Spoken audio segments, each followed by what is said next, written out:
미국의 어떤 이제 성도가 이제 평신도 사역을 하고 하면서 새가족을 담당하게 되었습니다.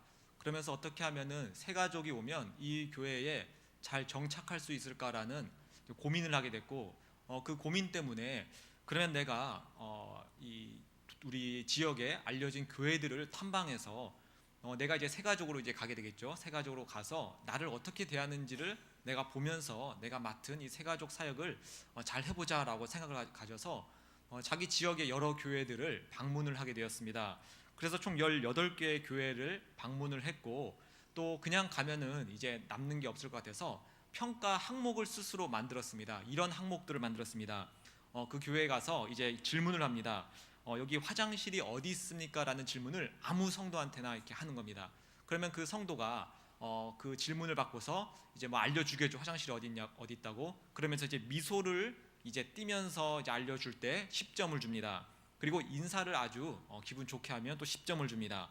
만약에 그 사람이 자기 이름까지 소개하면 100점을 주고요.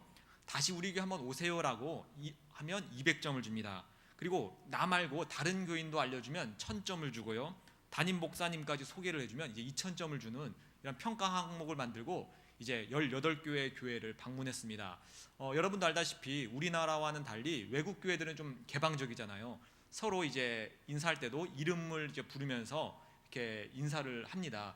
예를 들어서 뭐 이호근 권사님과 제가 좀 친하기 때문에 예를 들게요. 오금 하이 뭐 이러면은 권사님도 절 보고 뭐 운갑 하이 뭐 이렇게 인사를 합니다. 우리나라 같으면은 제가 그렇게 인사를 하면 어떻게 돼요? 저런 찌질놈 놈 하면서 욕을 먹지만, 외국은 이제 좀 개방되다 보니까 그렇게 인사를 편안하게 하고 함에도 불구하고 그 나라의 그런 평가 점수가 어떻게 되냐 보니까 18개 교회 중에서 11교회가 100점 미만의 점수를 받았다고 합니다. 100점 미만이란 말은 자기 이름 소개나 뭐 이런 것들이 전혀 없고 그냥 어느 정도 알려주고 어느 정도만 이제 해주는, 그냥 인사만 하는 그 정도 수준이 이제 반이 넘었다는 거예요. 그리고 그 11개 중에 5교회는 20점 미만이라고 합니다. 그러니까 뭐 거의 인사도 없이 그냥 저기요 알려주고 그냥 쌩하고 가는 그런 수준이었다고 합니다. 외국 교회도 이러할진데 우리나라 같은 경우는 좀 이제 경직되고 좀 유교적 사회이기 때문에 이런 게 더 쉽지가 않잖아요. 그래서 새신자를 교회에 정착시키기 위해서 여러 가지가 있어야 될 텐데 이 모든 것들이 사실 훈련되지 않으면 어렵다라는 것이 이런 이 성도를 통해서 이렇게 알려지게 되었습니다. 교회 정착률을 연구하는 여러 학자들이 그리고 이런 것들을 예를 들어서, 그래서 우리에게는 어떠한 훈련이 필요하고 또 우리가 본받을 만한, 또 우리가 성경에서 이런 사람을 통해서 우리가 새신자들을 영접하고 또 우리 옆에 있는 성도들을 우리가 섬기고 해야 되겠다라고 그렇게 연구하게 되었고요. 그 중에 오늘 우리가 함께 본 이 바나바라는 인물이 대표적인 우리가 보고서 배울 만한, 그리고 우리가 이 인물을 통해서 우리가 새 가족들을 또 섬기는 그런 인물로서 이 바나바라는 인물이 등장하게 되었습니다. 여러분도 알다시피 이 바나바라는 인물 많이 들어보셨을 겁니다. 어떤 분들은 바나바를 본받으라고 하니까 오해를 하는 분도 계세요. 바나바 그러니까 막 자꾸 예수님 십자가에서 죽기 전에 누가 풀려났죠? 바라바라는 사람이 풀려났어요. 바라바, 바나바 그러니까 헷갈리시는 분도 있는데, 오늘 성경에서 등장한 인물은 사도행전의 사도 바울을 예루살렘 교회에 소개를 시킨 그 인물 바나바를 말합니다. 그럼 오늘 우리는 이 바나바라는 인물을 통해 우리가 어떻게 새 가족들을 맞이할 것인가라는 이 새 가족에 대한 우리의 자세와 마음들을 좀 나눠보는 시간, 또 우리 스스로 교육을 하는 시간들을 좀 가져보기를 원합니다. 그래서 먼저 우리는 이 바나바라는 인물에 대해서 좀 알 필요가 있습니다. 아까 말했듯이 이 바나바라는 인물은 기독교를 박해했던 이 사울을 예루살렘 교회와 연결시켜준 아주 중심적 역할을 했던 인물입니다. 이 사도 바울이, 그전에는 이름이 사울이었죠. 사울이 거듭나서 예루살렘에 들어와 이제 제자들과 사귀고자 이제 노력을 했습니다. 그런데 교회의 사도들과 성도들은 이 사울을 아주 두려워했습니다. 왜냐하면 그 전에 이 사울로 인해서 많은 사람들이 잡혀갔고요. 또 스데반 집사 같은 경우에는 이 사울이, 스데반 집사가 순교하는데 또 중심적인 역할을 한 한 명의 인물이기도 했습니다. 이 사울로 인해서 수많은 교회들이 공포에 떨었고 또 흩어지기도 했고, 이런 일들 때문에 사울이 우리한테 온다라는 것들을 받아들이기도 힘들고 감정적으로도 그것이 쉽지가 않았을 것입니다. 큰 핍박의 주동자 중인 이 사울을 예루살렘 교회가 도저히 받아들일 수가 없는 것입니다. 이때 이 사울이 예루살렘 교회에 들어오도록 역할을 했던 인물이 바나바입니다. 이 바나바는 여러 가지 면으로 우리에게 잘 알려져 있습니다. 바나바의 원래 이름은 요셉입니다. 이 바나바는 이제 별명과 같은 거죠. 별명과 같은 거예요. 그래서 위로의 사람이라는 의미로서 바나바라는 이제 별명이 붙였습니다. 그래서 이 요셉이라는 사람, 원래는 요셉이라는 사람, 이 바나바가 얼마나 사람들을 잘 위로했을까라는 것들을 우리가 추측을 할 수가 있습니다. 그 시대에는 로마의 통치 아래 사회 경제적으로 아주 어려웠고 모세의 율법과 전통의 짓눌림을 당한 유대인들이 교회 안에도 많았습니다.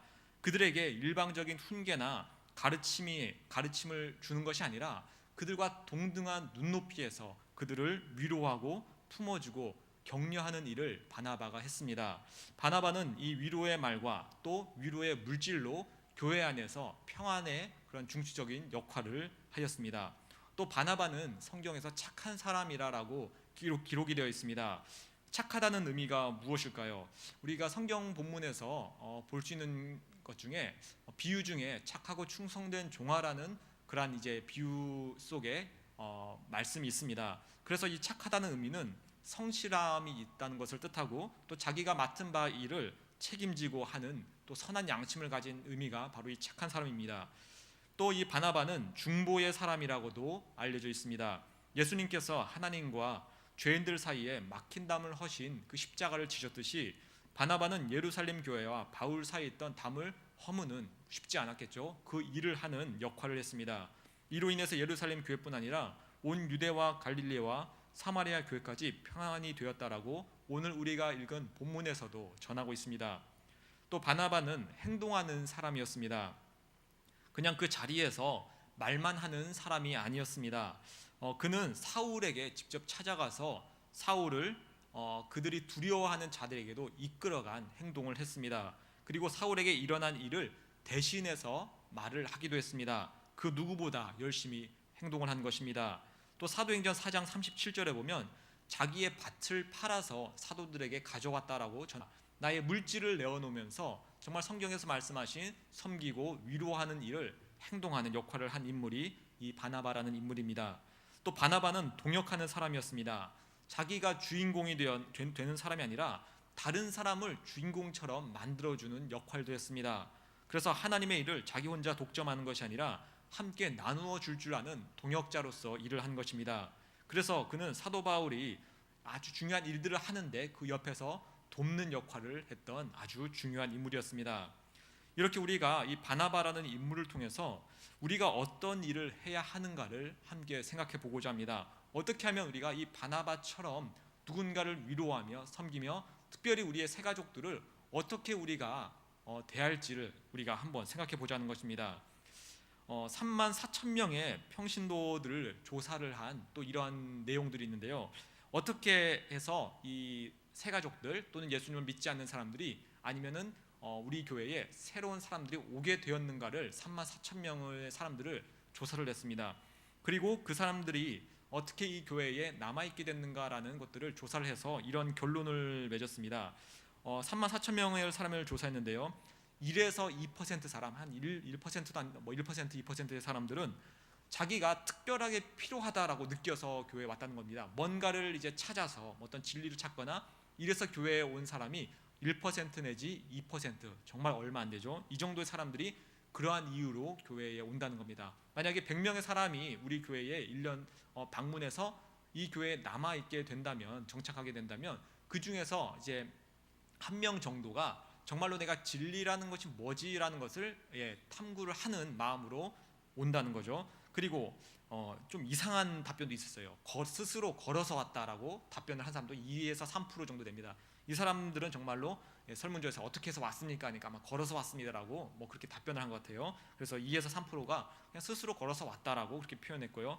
다음에 담임 목사님으로 인해서, 우리 생각으로는 담임 목사님으로 인해서 많은 사람들이 교회로 올 것 같은데, 중요할 것 같은데, 새신자의 경우는, 새로운 분 같은 경우에는 사실 담임 목사님 때문에 왔다라는 응답이 5에서 6%밖에 안 됐다는 것이죠. 처음이기 때문에. 그리고 주일학교 때문에 왔다가 또 4에서 5%쯤 됩니다. 우리 아이들을 주일학교에 맡기려고 보냈는데 그 아이가 교회에 오래 다니다 보니까 부모님도 따라서 교회에 오는 경우, 우리 교회도 있을 거예요. 그 정도가 4에서 5% 정도고요. 그다음에 노방전도나 전도 집회, 초청 집회 때문에 온 것은 1% 미만이었다라고 합니다. 사실 거의 이제 오지 않는다는 거죠. 그런데 친구나 친척 때문에 왔다가 76에서 90%까지 조사가 됐습니다. 사실 대부분의 경우가 아는 지인을 통해서 사람 때문에 왔다는 거죠. 그래서 새신자가 이 교회에 와서 정착을 하게 되는 이유의 가장 중요하고 핵심은 사람 때문에 왔다는 겁니다. 물론 그 사람이 복음으로 구원받고 예수님을 알고 이 구원에 있어서의 역할은 당연히 이 말씀이며 예수 그리스도가 당연합니다. 그런데 새신자가, 새로운 분이 교회에 와서 이곳에 정착하게 되는 첫 이유는 처음부터 막 말씀이 다 들리고 진리가 깨닫는 게 아니잖아요. 처음에 와서 있게 된 이유는, 가장 중요한 이유는 사람 때문에, 사람이 그 원인이 된다는 것입니다.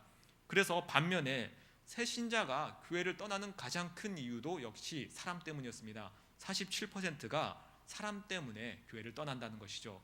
이것을 다른 말로 말해서 교회의 뒷문이라고도 표현을 합니다. 교회의 앞문은 전도하고 초청하는 것을 말하고요, 교회의 뒷문은 사람들이 빠져나가는 것을 말합니다. 그래서 100명의 사람들을 우리가 열심히 초청하고 전도해서 데리고 왔는데 뒷문이 넓어버리면 100명의 사람들이 그대로 빠져나갈 수도 있는 것입니다. 아까 말한 것처럼 새신자가 떠나는 가장 큰 이유의 47%가 사람들 때문이었는데 주로 이런 이유 때문이라고 합니다. 교회에 갔는데 사람들이 무리짓기를 한다는 것이죠. 아는 사람끼리, 권사님은 권사님끼리, 집사님은 집사님끼리 끼리끼리 모여 있는 것을 통해서 보면서 내가 낄 데가 없는 거예요. 내가 참고 내가 어디 가서 같이 얘기를 나누고 이런 틈이 전혀 안 보이는 이 무리짓기가 있고요. 다음에 아는 사람들끼리 모여 하는 친교, 비슷한 거죠. 그러니까 나랑 친밀한 관계, 뭔가를 통하는 관계 사람들끼리만 모여 있기 때문에 소외감을 느끼는 겁니다. 그 안에 내가 들어갔다 하더라도 나랑은 별로 소통이 안 되는 거예요. 그냥 자기네들끼리 아는 얘기만 나누다 보니까 그 안에서 소외감을 느껴서 떠나는 경우도 있고요. 교인들의 불친절이 있습니다. 뭘 물어봐도 그냥 묵뚝뚝하게 얘기하거나 내 마음 안에 사랑이 있는데 그것이 표정이나 행동으로 안 나와서 불친절함을 느끼는 이러한 이유로 많은 분들이 교회를 떠나고 그것을 교회의 뒷문이라고 합니다. 그래서 우리 교회가, 도일교회가 부흥을 이루기 위해서, 또 많은 사람들이 이 가운데서 예배를 드리기 위해서는 우리는 앞문을 여는 것도 중요하고요, 전도와 이런 것도 중요하고요, 또 그만큼 중요한 것이 이 뒷문을 얼마나 좁히느냐에 달려 있습니다. 이거를 다른 말로 말해서 새가족을 우리가 얼마나 잘 정착시키느냐가, 우리가 이 교회가 많은 성도님들이 이곳에 나와서 예배드리며 또 진리를 우리가 듣고 또 하나님 나라로 가는 중요한 열쇠가 된다는 것입니다. 그래서 우리가 가져야 될 그럼 자세는 무엇일까? 우리 도일교회가 이 뒷문을 좁혀서 새가족들이 우리 교회에 잘 정착하고 이 교회에 남아있게 할 우리가 어떤 자세를 가져야 하는가를 우리가 또 함께 나눠보도록 하겠습니다. 우리 아까 바나바의 얘기를 했는데요, 그 바나바의 얘기를 통해서 가장 중요한 두 가지의 자세가 바로 이것이라고 생각됩니다. 따뜻한 마음과 선한 말, 이 두 가지라고 얘기를 할 수가 있습니다. 따뜻한 마음이라는 것은 무엇일까요? 사실 이거는 제가 설명하지 않아도 우리가 이미 다 알고 있는 내용들입니다. 이런 게 있겠죠. 사랑하는 마음, 이해하는 마음, 관용하는 마음, 포용하는 마음, 겸손한 마음, 온유한 마음, 부드러운 마음. 사실 제가 일일이 설명을 하지 않더라도 이미 이것이 어떤 건지는 우리가 다 알고 있습니다. 그리고 이것들이 비록 우리 안에 지금 당장 이것들을 내가 한꺼번에 이것을 풍성히 가질 수 없더라도 우리의 신앙이 자라면 자랄수록 이러한 마음은 우리 가운데 점점 커지게 됩니다. 그러나 중요한 것은 이 마음들을 가지기 위한 노력도 우리에게 필요하다는 것입니다. 성경은 우리가 흔히 이런 말을 합니다. 억지로 시키면 되나요? 라는 그런 얘기를 하는 거죠. 그러니까 누구를 사랑해야 되는데 억지로 사랑이 되나요? 라고 이렇게 말을 할 때가 있습니다. 사실 맞는 말인 것 같은데 성경은 그렇게 말하지 않아요. 성경은 사랑해라 라고 하고 내가 섬길 마음이 없는데도 섬겨라 라고 하고 이렇게 감정적인 부분도 무엇 해라 라고 말합니다. 왜 그럴까요? 왜냐하면은 성경에서는 죄인된 우리가 이제 예수님을 믿음으로 말미암아 성령이 우리 가운데 있기 때문에 이제 우리는 그전에 사랑하지 못했는데 사랑할 수 있는 마음이 생겼다는 것입니다. 원수를 품을 수 없었는데 나를 품으신 하나님을 내가 알았기 때문에 이제 나에게 해를 끼쳤던 사람도 사랑할 수 있는 자가 되었다는 것이죠. 그래서 우리는 따뜻한 마음을 가질 수 있는 능력이 우리 가운데 있고 이것을 가지기 위해서 노력도 해야 합니다. 그래서 우리는 신앙이 성숙되면 되겠지라는 생각에서 조금 더 나가서 성경은 우리에게 이미 따뜻한 마음을 충분히 베푸신 예수님을 알 수 있게 해주었고 우리는 그 예수님을 통해서 우리가 이런 따뜻한 마음을 갖도록 노력하는 이 모습이 있어야 됩니다. 그래서 여러분들은 우리 다른 성도들뿐만 아니라 새 가족이 왔을 때 그들을 사랑하도록 노력해야 되고요, 이해하도록 노력해야 됩니다. 관용하고 포용하도록 노력해야 되고요, 그들 앞에서 겸손하도록 노력해야 됩니다. 내가 비록 안에 화가 날 수 있는 일이 있어도 온유함으로 우리가 노력해야 되고요, 부드러운 마음을 가지려고 노력을 해야 됩니다. 그래서 우리는 이 따뜻한 마음을 내가 품도록, 그리고 그 따뜻한 마음이 내 안에서 풍성이 넘쳐나면 이것들이 내 옆에 있는 사람들을 통해서 퍼져나가고 마찬가지로 새신자들에게도 이 모습이, 이 마음이 전달되어서 그들이 이 교회 가운데 또 잘 정착할 수 있고 이 교회에서 주님을 찾는 데에 더 도움을 줄 수 있는 그러한 모습이 됩니다. 두 번, 따뜻한 마음과 함께 우리가 선한 말이라는 것이 있습니다. 선한 말을 말하기 전에 먼저 우리는 말하기 전에 중요한 한 가지를 먼저 짚고 넘어가야 되는데 그것이 바로 듣는 자세가 있습니다. 우리는 말을 하기 전에 먼저 듣는 자가 되어야 합니다. 새신자가 왔는데 우리가 그들에게 내 할 얘기만 주구장창 한다면 사실 듣는 사람 입장에서는 별로 기분이 유쾌하지 않을 것입니다. 그래서 먼저 우리는 듣는 것을 먼저 하고 그 다음에 선한 말들을 해야 되겠죠. 그래서 듣는 것, 이 듣는 자세를 우리가 다 알고 있는 거예요. 근데 한 번 더 우리가 기억하는 시간을 갖도록 하겠습니다. 그래서 들을 때 어떻게 해야 될까요? 그 사람을 주시하시기 바랍니다. 그리고 내 상체를 좀 그 사람 쪽으로 약간은 이렇게 숙이는 모습들을 좀 보여주셔야 돼요. 제가 우리 성도님들하고 이렇게 대화를 할 때 설교를 하는데 좀 뒤에서 거만하게 이렇게 설교를 하면 그러면 그래도 잘 들릴 수도 있을 거예요. 그런데 별로 이렇게 좋아 보이진 않을 겁니다. 딱 이렇게 해서 사실 저도 이렇게 편한데 이렇게 안 하고 좀 이렇게 공손하게 앞으로 이렇게 제가 상체를 쏠린다는 말은 여러분들의 반응을 느끼며 이 설교를 한다는 것이죠. 그래서 내 상체를 약간 상대방에게 숙이면서 나는 당신의 얘기를 듣고 있습니다라는 표현을 하시고요. 또 관심을 갖고 반응을 보여야 돼요. 그냥 막 듣는 것이 아니라 고개도 끄덕여 주셔야 되고 그렇구나라는 짤막짤막한 감탄사 이런 것들도 하시면 좋습니다. 또 간혹 질문도 해야 되겠죠. 말하다 보면 정말 내가 궁금한 것들이 한두 가지씩 있을 거예요. 그리고 말을 끊지 마시기 바랍니다. 또 상대방이 틀린 말을 할 수도 있어요. 틀린 말을 해도 무시하지 않고 존중해야 되고요. 다음에 내가 그분들에게 들은 것을 다른 사람에게 전하는 말을 해서는 안 되겠죠. 들은 것은 소문내지 않도록 또 비밀을 지켜주는 것이 우리가 말을 듣는 중요한 자세라고 할 수 있습니다. 그래서 이러한 자세를 통해서 우리가 그분들의 얘기를 듣고 그분들이 많은 얘기를 할 수 있도록 하고 그 와중에 내가 얘기를 한두 가지 해야 된다면 우리는 그들에게 선한 말을 해야 됩니다. 그래서 선한 말이라는 것은 이런 거죠. 사실 선한 말은 내 마음 안에 선한 것이 있어야 선한 말을 하게 됩니다. 내 마음 안에 악한 것이 있으면 악한 말이 나오죠. 일시적으로 아니면 내가 그냥 어떻게 해서 그냥 일시적으로 내가 마음은 악한데 선한 것처럼 얘기는 할 수 있어요. 우리 백화점 여러분 가보면 백화점 앞에서 인사하는 이제 남자나 이제 여자 안내하는 분들이 있어요. 근데 그분들은 아주 친절하게 인사를 해요. 근데 그분들한테 감동을 받는 사람들은 별로 없습니다. 왜냐하면은 사실 그분이 나에게 어떤 선한 마음을 갖겠지라는 기대는 하지 않기 때문이에요. 근데 우리가 우리 마음 안에 선한 것이 없이 그렇게 로봇처럼 인사를 하는 그런 모습은 금세 드러나게 됩니다. 그래서 우리 안에 선한 생각과 선한 마음이 있으면 선한 말을 하게 됩니다. 그래서 먼저 아까 얘기한 것처럼 선하고 따뜻한 마음을 갖고 이제 선한 말들을 해야 되는데 선한 말은 이러한 말이라고 할 수 있습니다. 친절한 말이 있습니다. 이 친절함은 정겨움이 묻어나는 거죠. 여러분 초코파이 하면은 뭐가 제일 생각나죠? 초코파이 하면 정이 생각나죠. 여러분 오랜 기간 앞으로도 이게 계속될 것 같아요. 마치 이런 것처럼 우리가 사람들을 대할 때 정이라는 것을 느낄 수 있도록 포근하고 푸근한 이런 얘기들, 이게 바로 친절함입니다. 마치 이게 새로운 분이 왔는데 왜 이제 왔습니까? 라고 하는 듯하게 그런 자세로서 맞아주는 것이죠. 좀 이제 안타까운 이야기인데 제가 사람을 잘 못 알아보는 게 조금 있어요. 심각한 건 아니고 조금 못 알아보는 게 있습니다. 그래서 가끔 이제 길거리에서 아는 사람 만나도 저는 못 알아보고 이제 가요. 근데 어느 날 그 전에 있던 교회에서 있었던 일인데, 제가 사람을 잘 못 알아보는데 정말 저랑 모르는 사람이 왔어요. 근데 저는 이 사람을 어디서 본 것 같아서 안다고 착각을 해버린 거예요. 그 사람이 오니까 저는 오셨어요 하면서 정말 반갑게 그 사람을 맞았습니다. 그 사람 저 처음 보는데 너무 반가워서 저는 오랜만에 누군지 잘 모르겠는데, 기억이 안 났는데 분명히 본 것 같아서 막 정이 넘치게 막 왜 이제 오셨어요? 잘 지내셨어요? 막 물어보니까 그 사람이 크게 감동을 받았다고 합니다. 나중에 알아보니까 저는 모르는 사람이었어요. 어쨌든 뭐 그런 일들이 선하게 우리 가운데 일어나고, 또 정말로 새신자가 왔을 때 정말 반가운 마음이에요. 어차피 우리 천국 가면 평생토록 영원토록 그 사람들하고 같이 살아야 되잖아요, 여러분. 우리의 형제 자매 가족이 되니까 왜 이제 오셨습니까? 너무 보고 싶었습니다라는 그런 말을, 정겨움을 담아 사는 이 친절한 말, 또 격려해주는 말을 해야 됩니다. 격려란 말은 힘을 주는 말을 해야 되는 것이죠.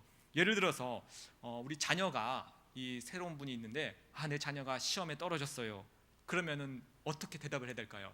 이성적으로는 공부를 별로 안 했나 봐요 라고 얘기해 줄 수도 있는데, 그러면 이제 큰일 나는 것이죠. 그런 것이 아니라 다음에는 꼭 될 겁니다. 크게 될 사람들은 원래 한두 번 실패도 하는 거예요. 뭐 제가 기도할게요, 이렇게 하면서 격려해 주는 말, 힘을 줄 수 있는 말을 해야 됩니다. 그다음에 긍정적인 말을 해야 됩니다. 상대방의 생각이 옳을 수도 있습니다. 당신이 그렇게 생각하는 것 자체가 괜찮습니다라는 그런 말들을 해줘야 됩니다. 그래서 저도 그런 부분에서 뭐 고민을 한 적이 있습니다라고 내가 받아들일 수 없는 말을 할지라도 그 사람 얘기를 끄덕여주는 이런 일들이 있어야 되겠죠. 가끔 가다가 교회에 아주 전투적으로 오는 분들이 있어요. 이런 분들입니다. 막 이게 서로 얘기하다 보면 나는 진화론을 믿어요. 나는 원숭이에서부터 사람들이 진화돼서 지금 이렇게 사람이 됐다고 생각합니다. 뭐 이렇게 좀 이렇게 우리에게 또 도전하듯이 말을 하는 사람들이 있습니다.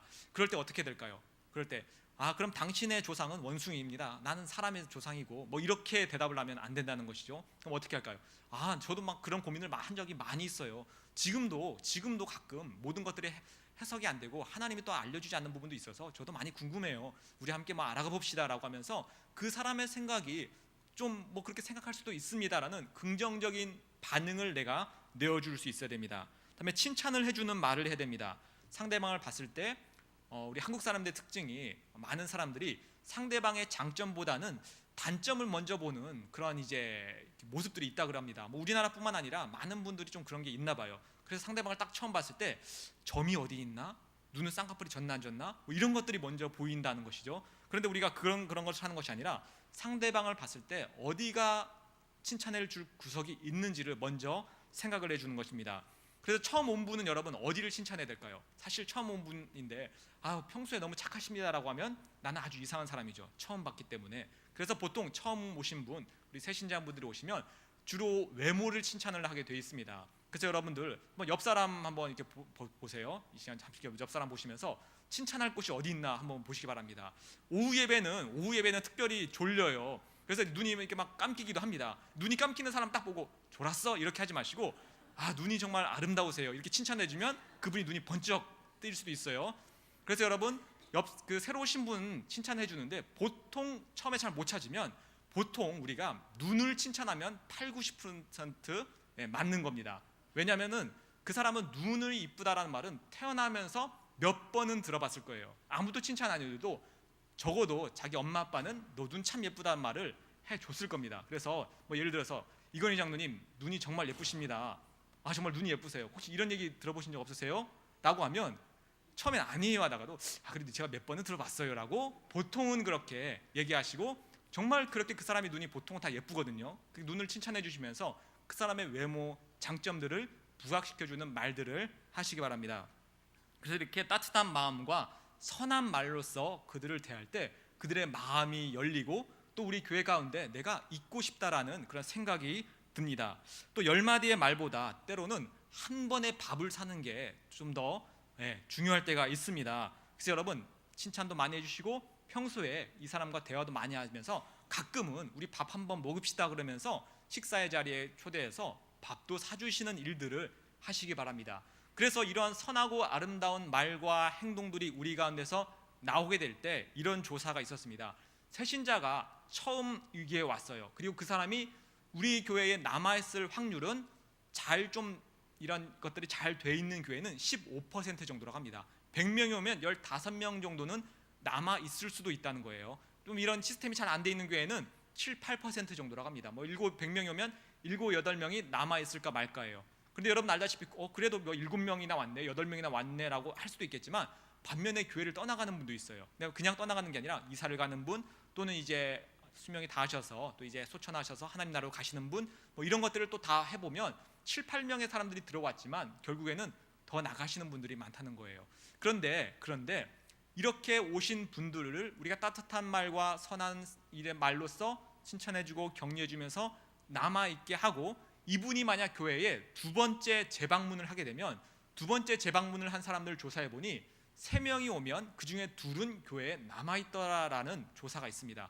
즉 새로운 분들이 첫 주에 많이 오시는데, 그분들에게 우리가 좋은 이미지를 남겨주면 그들이 다음 주에 또 오게 된다면 3명 중 2명은 교회에 정착할 수 있다는 그런 조사가 있다라는 것이죠. 꼭 그 얘기가 아니더라도 우리가 그들을 계속해서 선한 말로, 좋은 말로 가족처럼 여겨준다면 그분들은 이 교회에 있고 싶게 되고, 교회에서 예배를 드리고 우리가 같이 교제를 하는 것 속에서 우리의 진리 되신 예수님을 알아가는 시간들이 있을 줄 믿습니다.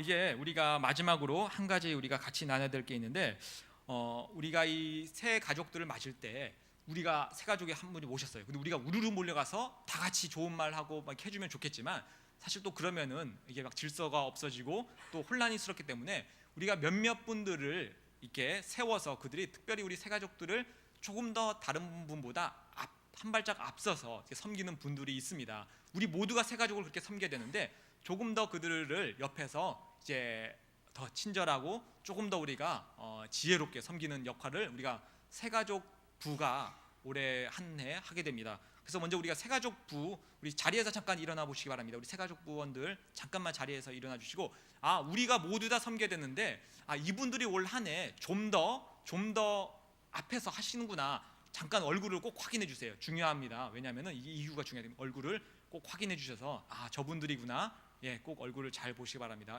우리 새 가족 부원들 한번 간단하게 우리 인사 저한테 하지 마시고 옆으로 하시면 좀 좋을 것 같아요. 우리 박수로 우리 격려 좀 해주세요. 네, 우리 자리에 앉아주시기 바랍니다. 이렇게 새 가족 부원들 우리가 소개를 시켜주는 이유는, 우리 새 가족부가 앞으로 이런 일을 하게 되고 여기 계신 우리 성도님들이 협조를 좀 해주셔야 될 부분이 있기 때문이에요. 그래서 마지막으로 잠시 동안 앞으로 새 가족부가 이런 일을 할 테니 협조해 주십시오라는 부분을 알려드리도록 하겠습니다. 앞으로 우리가 새 가족을 이제 환영할 때 식당에 새 가족석을 만들게 됩니다. 새 가족석은 우리 식당에 들어가서 좌측에 새 가족실 있잖아요. 좌측에 이제 테이블이 3줄이 있어요. 근데 그 3줄 중에 이게 딱 들어갔을 때 제일 오른쪽은 여러분 누구 자리인지 혹시 아시나요? 권사님들 자리입니다. 거기는 절대 건들리면 안 돼요. 우리 권사님들이 이미 거기는 차지하시기 때문에 거기는 건들면 안 돼요. 거기는 권사님 자리. 근데 이 가운데 자리는 아무나 앉았었는데 그 자리가 좋은 자리이기 때문에 앞으로 그 가운데 자리를 새 가족석으로 만들도록 하겠습니다. 그래서 팻말들을 붙여 놓을 거예요. 그럼 여러분들께서는 거기서 식사를 하셔도 되는데, 하시려면 새 가족 부원이 될 생각으로 오시기 바랍니다. 그래서 그 자리는 새 가족 자리라고 생각하셔서 새 가족이 오셔서 식사를 할 거예요. 그리고 새 가족 부원도 가서 식사를 할 것이고, 저나 새 가족 위원장님들, 부장님이 그 자리에서 식사할 것입니다. 이 새 가족이 교회에 정착되기 전까지 한 달이건 2달이건 1년이건 괜찮아요. 그분들이 구역에 잘 정착돼서 구역원들과 재밌게 식사하게 되면 그때는 다른 데 가서 식사하셔도 되죠. 근데 그 전까지는 새 가족석에서 우리 새 가족들이 새 가족 부원과 함께 식사를 할 것입니다. 그래서 여러분들이 저 자리는 새 가족석이구나 하고 조금 그 자리를 양보해 주시고, 혹시 이 자리에 안 오신 분들이 그 자리에 앉으려고 하면은 큰일 나는 것처럼, 큰일 난다고 거기 앉으면은 그렇게 알려주시기 바랍니다.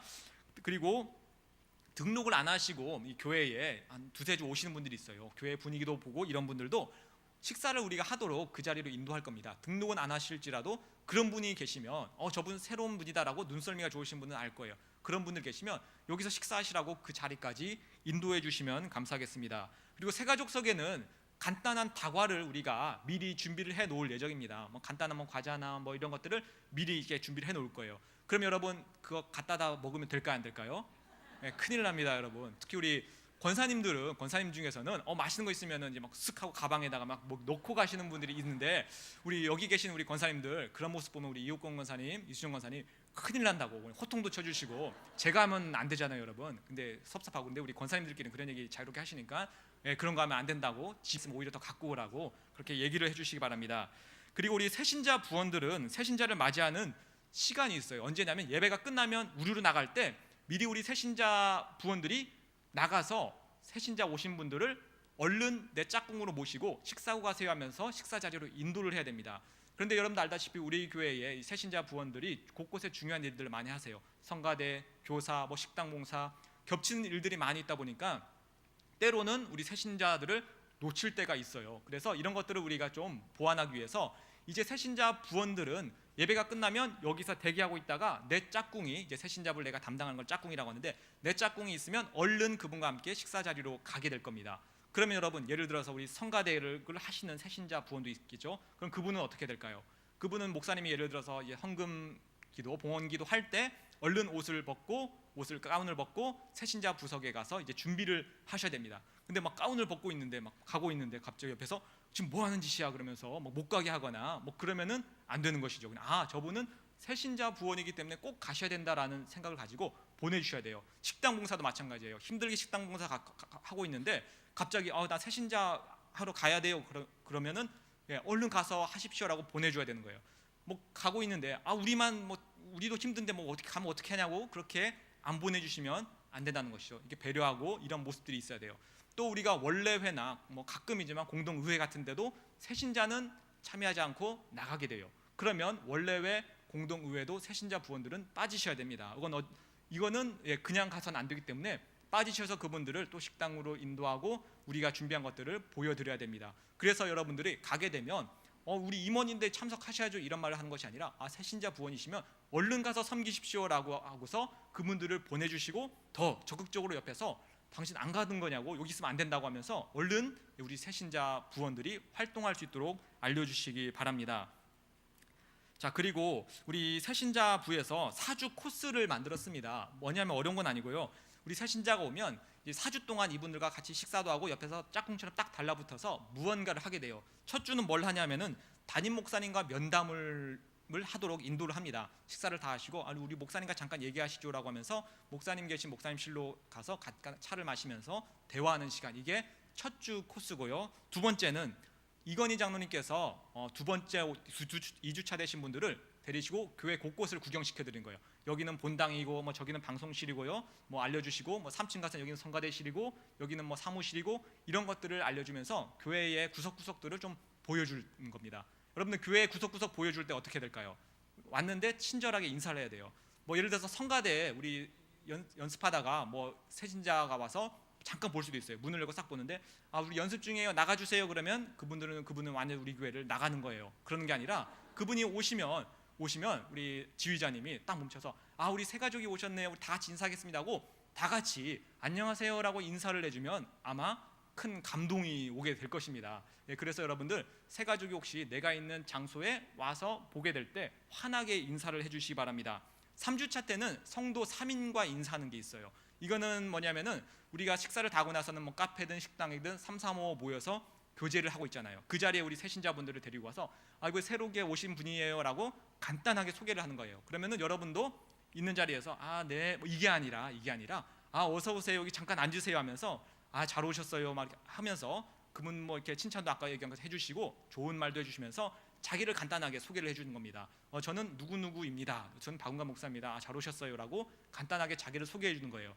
내가 얘기를 많이 하면 안 됩니다. 난 누구누구 이렇게 장로고 뭐 하고 있고 막 자기 얘기를 하는 것이 아니라 자기는 간단히 하고 상대방에게 얘기를 할 수 있는 그런 기회들을 주시기 바랍니다. 그래서 성도 3인과 인사를 할 때 또 우리 성도님에게 찾아오실 때 반갑게 인사해 주십시오. 4주 때는 구역장님과 구역원들 쪽에 가서 또 인사를 하면서 구역과 맺어질 수 있는 또 기회를 드리는 그런 일들을 앞으로 우리 새신자 부가 하도록 하겠습니다. 이 일들을 할 때 우리 여러분들께서도 많이 협조해 주시고 아까 말한 따뜻한 마음과 선한 말로써 우리 함께 해주시면 감사하겠습니다. 그래서 우리 이런 일들을 앞으로 이 새신자 부가 하게 되겠고, 우리 성도님들이 이 새신자 부원들이 그런 일을 할 때 옆에서 많은 배려도 해주셔야 되고 격려도 해주셔야 됩니다. 그래서 우리 새신자 부를 성도를 한 영혼을 우리 교회에 이끌어서 그들이 하나님을 알고 예수님을 알고 구주로 고백하며 한 명의 주의 자녀로 서가는 이 중요한 일을 하는 일들, 우리 모두가 하고 있고 또 우리 새신자 부가 조금 더 앞서서 하는 거니까 우리의 모두의 일이자 또 우리가 함께 협력해서 하는 일이란 것을 꼭 알면서 이 일들을 하기를 원합니다. 그래서 오늘 우리 바나바가 이런 일들을 통해서 사울이라는 사람을 교회 안에 정착을 시킨 거죠. 오게 한 겁니다. 그 후에 어떤 일들이 일어났을까요? 오늘 우리 찾아본 본문 31절 말씀 우리 다 함께 다시 한번 읽어보도록 하겠습니다. 31절 읽겠습니다. 시작. 온 유대와 갈릴리와 사마리아 교회가 평안하여 든든히 서가고 주를 경외함과 성령의 위로로 진행하여 수가 더 많아지니라. 아멘. 사울 한 사람이 교회에 잘 정착했더니 그 지역에 유대와 갈릴리와 사마리아에 있는 교회들이 평안해지고 든든히 서가게 되었습니다. 그리고 주를 경외함과 성령의 위로로 이 모든 일들이 이루어져서 하나님을 믿는 사람들의 수도 많아졌다는 것이죠. 여러분, 그 일의 시작이 누구였을까요? 바로 이 바나바와 같은 사람, 우리처럼 새롭게 오는 분들을 기쁨과 즐거움과 위로와 격려로 받아들일 수 있는, 중보해 줄 수 있는 사람이 바로 그 일의 중심에 있다는 것입니다. 그래서 올 한 해 여러분, 우리가 그 일들을 성실히 기쁨과 즐거움으로 행하면서 우리 교회도 오늘 말씀처럼 든든히 서가고 평안해지며 이 일이 우리 주변의 많은 교회 가운데 퍼져나가기를 간절히 소망합니다. 함께 기도하겠습니다. 사랑의 하나님, 감사합니다. 하나님, 우리 교회 가운데 많은 영혼들이 찾아옵니다. 하나님, 우리가 그들을 정말 사랑으로 섬기며 하나님의 우리를 품듯이 우리도 그들을 품을 수 있도록 인도하여 주옵소서. 우리 새신자 부원들 곳곳에서 이 선한 일들을 하게 될 때에 하나님, 그 일이 우리 교회의 하나의 일이 되게 하시고 한 마음으로 이 일들을 하게 인도하여 주옵소서. 우리 성도님들 이 바나바와 같은 마음, 위로하는 자, 격려하는 자, 따뜻한 마음과 선한 말을 하는 자가 되게 인도하여 주옵소서. 예수 그리스도의 이름으로 기도합니다. 아멘.